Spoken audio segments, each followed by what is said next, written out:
If you're an employer, some of you are, if you're an employer and you walk into your employees, maybe it's your HR, maybe it's your admin assistant, maybe it's one of your chief earners or salesmen, whatever it is.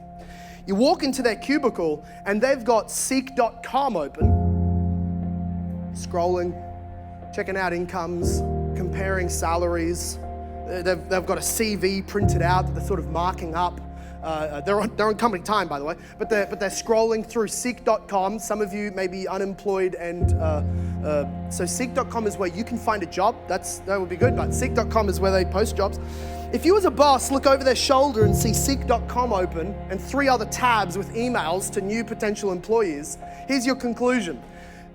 My employee is not planning on staying here forever.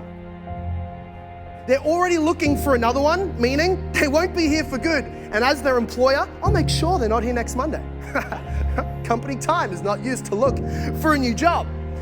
If you want to keep this job for long. That's the mindset of the covenant. As soon as God arrives and says, all right, let's speak of stage 2. Let's speak of a new covenant. Everybody in that previous covenant goes, let's start packing our bags. Let's start packing up our desk. We're not here for long.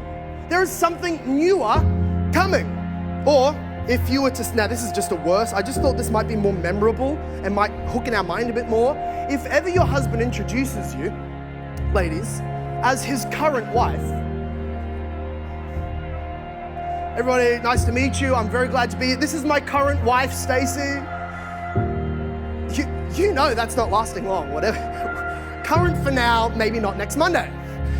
To speak of something as sort of present, but to think of an next, to even use the language of the next one that will be, Stacey, I would like you to meet my next wife. I don't think anybody's going to be meeting anyone after the bloodbath that would come from that conversation. But if you were to speak as a husband of your next wife, you've just signed in your own blood the ending of your present marriage, right? You can't speak of the next when something is eternal. That's why it would be improper to say that in marriage. That's why it's not very honoring to do that in your present job.